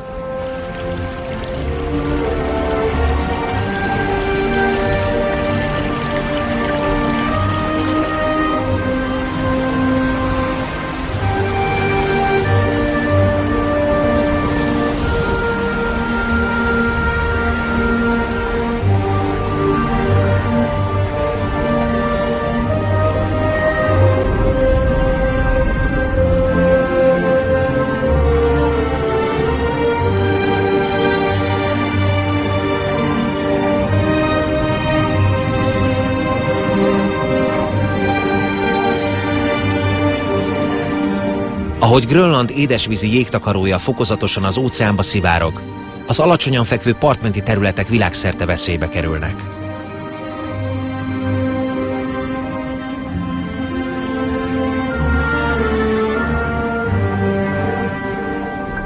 A tengerek szintje emelkedik. A víz melegedés miatti hőtágulása csak a 20. században 20 cm szintemelkedést okozott. Minden bizonytalanná válik. A korallzátonyok például a legkisebb vízhőmérséklet változásra is nagyon érzékenyek. Mára 30%-uk eltűnt, pedig nélkülözhetetlen részei a táplálékláncnak.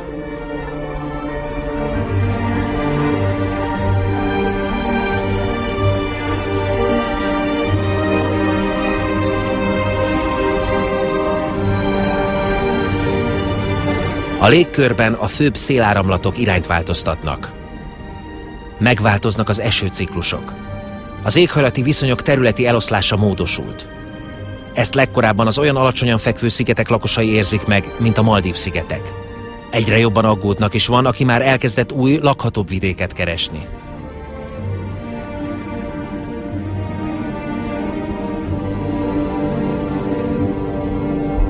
Mit fognak tenni az olyan nagyvárosok, mint Tokió, a világ legnépesebb városa, ha a tengerszint egyre gyorsabban emelkedik? A tudósok előrejelzései évről évre egyre riasztóbbak. A világ lakosságának 70%-a partmenti síkságokon él. A világ 15 legnagyobb városából 11 tenger vagy folyópartján fekszik. Ha a tengerszint megemelkedik, A só behatol a talajvízbe, megfosztva a lakosságot az ivóvíztől.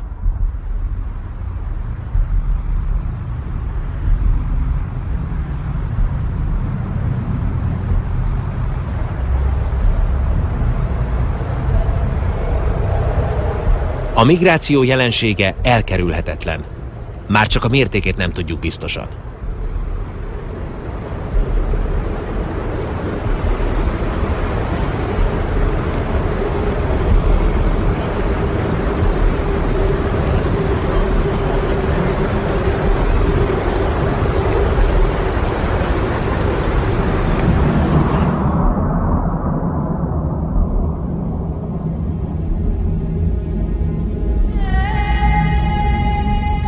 Afrikában a Kilimandzsáró hegy mára felismerhetetlenné vált. Gleccsereinek 80%-a eltűnt. Nyáron már nem folynak a folyói. Az ott élő népek életére nagy mértékben kihat a vízhiány. Még a világ legmagasabb csúcsain is, a Himalája szívében egyre fogyatkozik az örök hótakaró és a gleccserek. Pedig ezek a gleccserek létfontosságú szerepet töltenek be a víz körforgásában. Jég formájában megtartják a monszunkor lezuduló vizet, és nyáron olvadáskor kiengedik.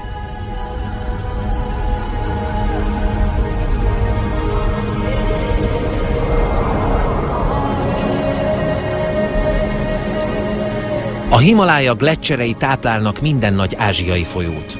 Az Indust, a Gangeszt, a Mekongot, a Yangtze-kiangot. 2 milliárd ember ivó- és öntözővize függ tőlük, mint itt, Bangladesben.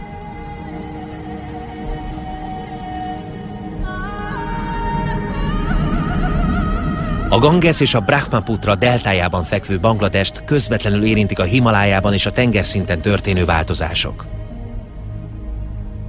Ez a világ egyik legnagyobb népsűrűségű és legszegényebb országa.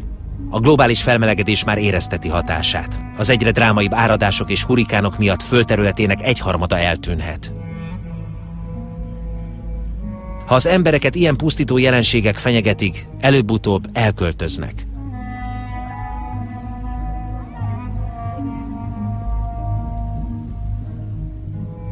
A gazdag országok sem menekülnek. Világszerte asszályok pusztítanak. Ausztráliában a megművelt földterületek felét érinti a jelenség.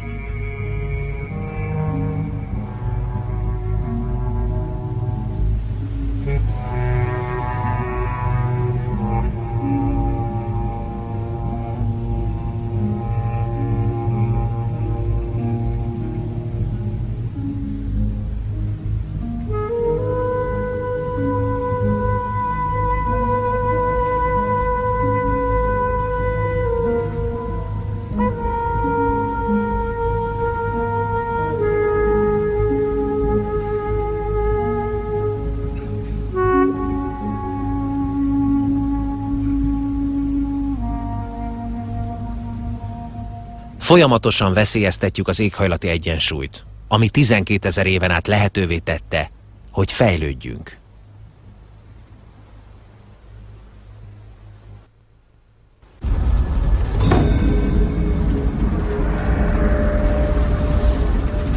Egyre többször pusztítanak erdőtüzek nagyvárosok közelében, miközben a globális felmelegedést is súlyosbítják, hiszen az égő fa szén-dioxidot bocsájt ki.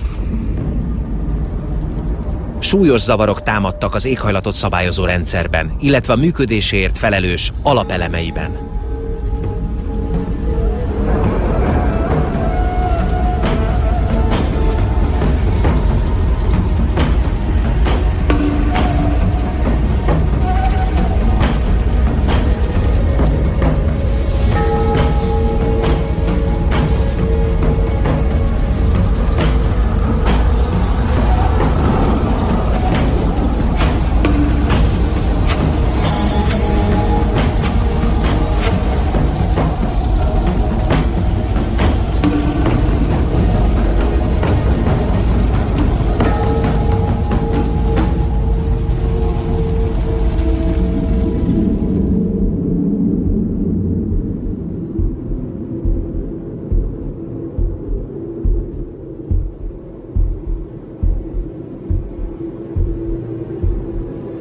A klímaváltozás órája ketyeg ezeken a lenyűgöző tájakon.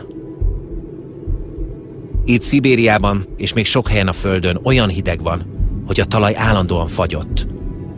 Ezt nevezik permafrostnak.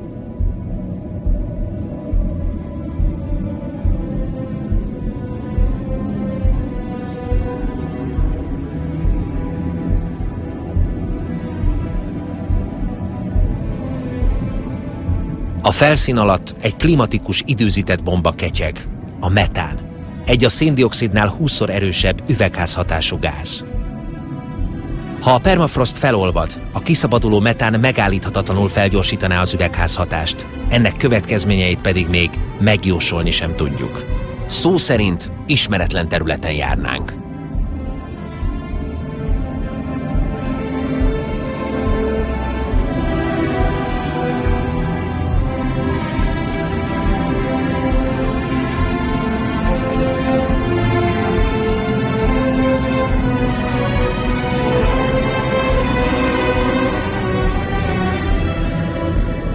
Az emberiségnek alig 10 éve van arra, hogy visszafordítsa ezt a folyamatot, hogy ne lépje át azt a határt, ahonnan olyan lesz az élet a Földön, amilyennek még sosem ismertük.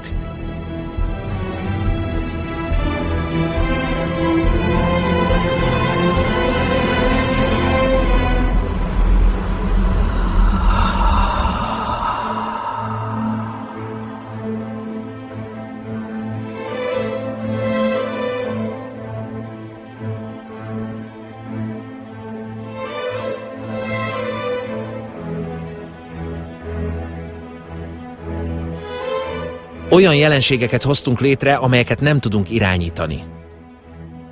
A víz, a levegő és az élőlények a kezdetektől fogva kapcsolatban állnak egymással, de az utóbbi időben megbontottuk ezt a kapcsolatot.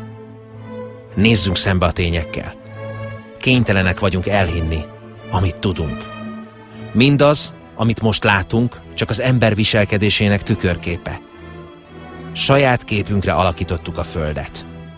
Nagyon kevés időnk maradt változtatni.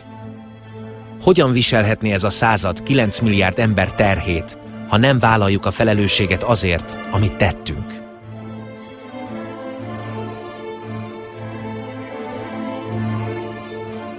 A világ népességének 20%-a használja fel a források 80%-át.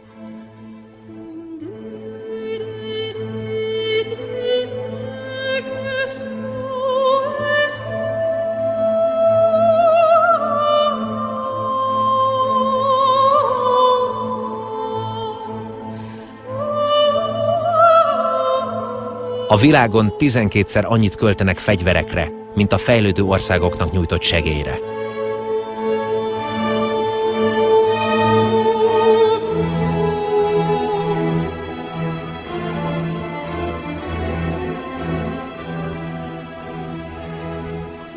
Naponta 5000 ember hal meg a szennyezett ivóvíz következtében. 1 milliárd ember nem jut tiszta ivóvízhez.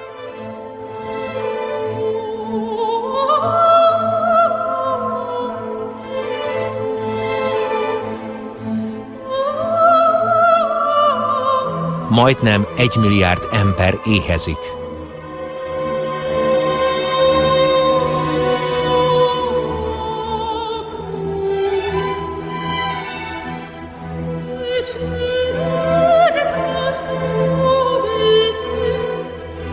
A világon eladott összes gabona több mint 50%-át takarmányozásra vagy bioüzemanyag gyártására használják.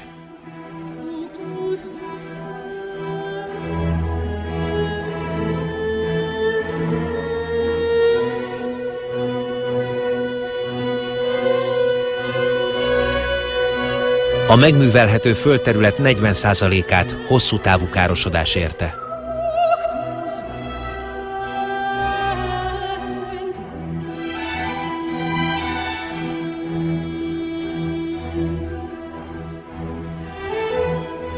Évente 13 millió hektár erdő tűnik el.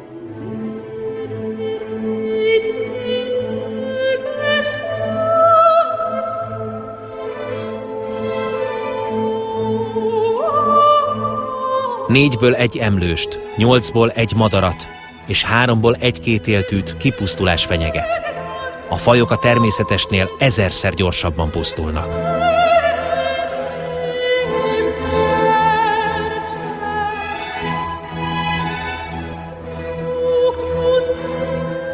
Ha ilyen iramban folytatjuk a halászatot, az óceánokból eltűnnek a halak.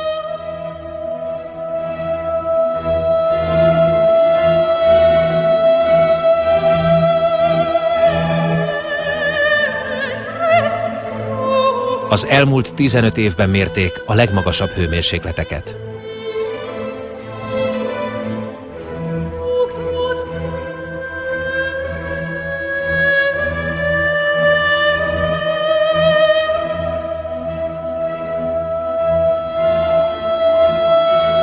A jégsapka 40%-kal vékonyabb, mint 40 éve.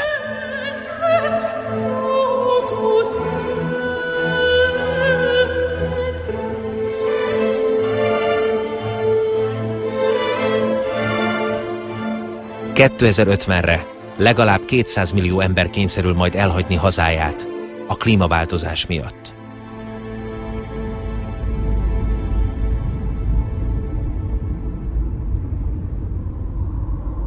Tetteinknek hatalmas ára van. Mások fizetik meg, akik tevékenyen nem is vettek részt benne. Láttam nagyvárosnyi menekülttáborokat a sivatagban. Vajon hány férfi, nő és gyerek kerül holnap az útszélre?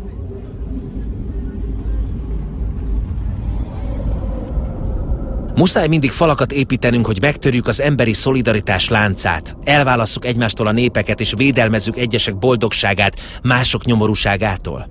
Késő pesszimistának lenni. Tudom, hogy egyetlen ember is képes ledönteni minden falat.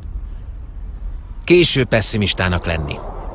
Világszerte 5-ből 4 gyerek iskolába jár. Soha nem adatott meg ennyi embernek a tanulás lehetősége. Mindenki, a legszegényebb és a leggazdagabb is tehet valamit. Lesotho, a világ egyik legszegényebb országa, költ arányaiban a legtöbbet az emberek oktatására. Katar, a világ egyik leggazdagabb országa, megnyitotta kapuit a legjobb egyetemek előtt. A kultúra, az oktatás, a kutatás és az újítás kimeríthetetlen források. A nyomor és a szenvedés dacára több millió civil szervezet bizonyítja, hogy a népek közötti szolidaritás erősebb, mint a nemzetek önzése. Bangladesben egy ember megálmodta az elképzelhetetlent, egy bankot, ami csak a szegényeknek ad kölcsön.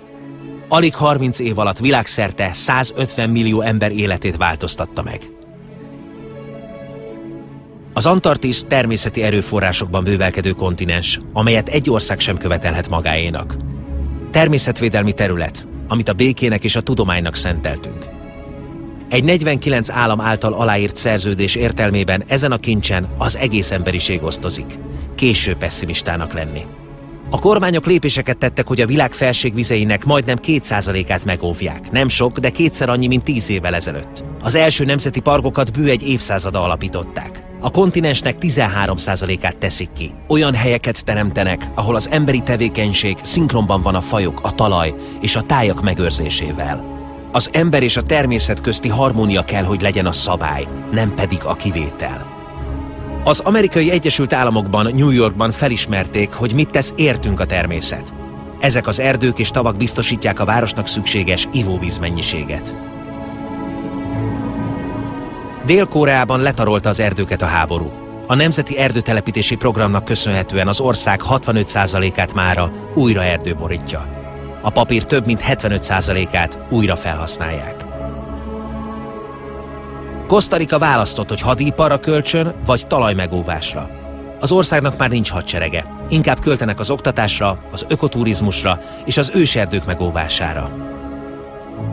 Gabon a világ vezető fakitermelője. Szelektív fakitermelést alkalmaznak, hektáronként csak egy fát szabad kivágni.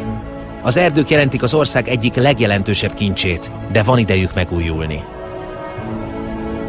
Léteznek a fenntartható erdőgazdálkodást garantáló programok. Kötelezővé kellene tenni ezeket.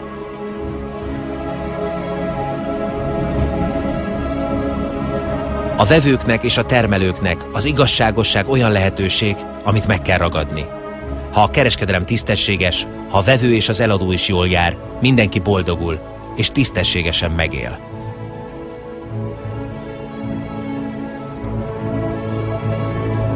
Hogyan lehetne igazságosság és egyenlőség azok között, akiknek a kezük az egyetlen szerszámuk, és azok közt, akik gépekkel takarítják be a terményt, és állami segítséget kapnak?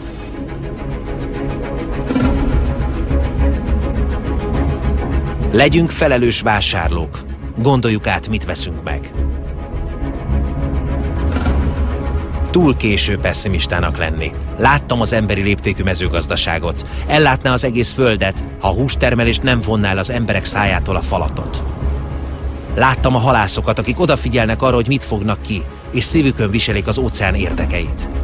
Láttam a saját energiájukat kitermelő házakat. 5000 ember él a világ első környezetbarát lakóparkjában, a németországi Freiburgban. Több város is társult a projekthez. Mumbai az 1000. csatlakozó. Új-Zéland, Izland, Ausztria, Svédország és több más nemzet kormánya kiemelt fontosságú kérdésként kezeli a megújuló energiaforrások fejlesztését. Tudom, hogy az általunk felhasznált energia 80%-a fosszilis energiahordozókból származik. Minden héten 2 új széntüzelésű erőmű épül egyedül Kínában. De olyat is láttam Dániában, hogy a széntüzelésű erőmű nem a légkörbe, hanem a talajba bocsátja ki a széndioxidot. Ez volna a jövő megoldása? Még senki nem tudja. Láttam Izlandon a föld hőenergiájával, geotermikus energiával táplált erőművet. Láttam a tengeren elnyúló kígyót, a hullámerőművet, amely a hullámok erejét elektromos energiává alakítja. Láttam a Dánia partjainál álló szélerőműveket, melyek az ország energiatermelésének 20%-át adják. Az USA, Kína, India, Németország és Spanyolország fektetnek be a legtöbbet a megújuló energiaforrásokba.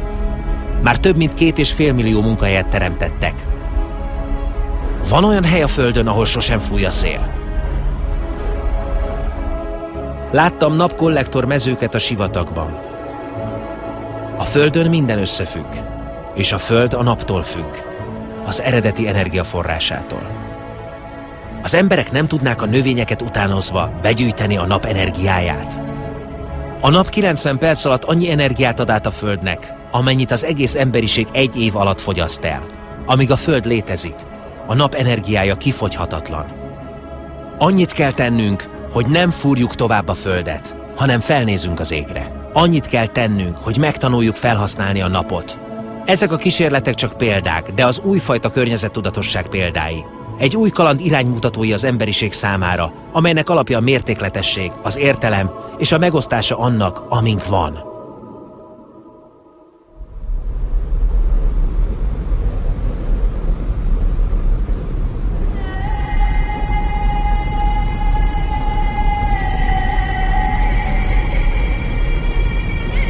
Ideje összefognunk. Nem az a lényeg, hogy mi tűnt el, hanem hogy mi maradt meg. Földünk erdeinek fele. Folyóink, tavaink, gleccsereink ezrei megvannak még.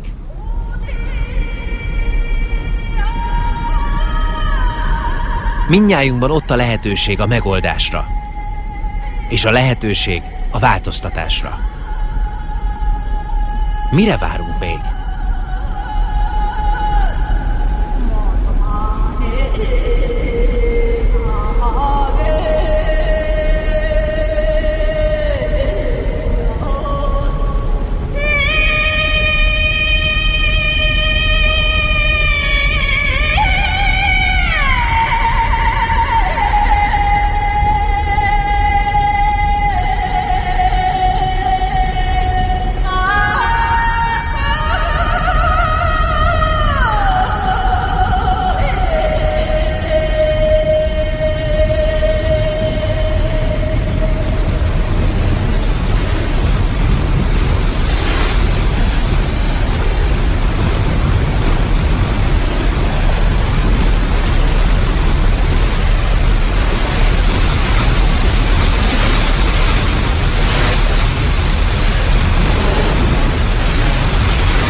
Mi írjuk a történet folytatását.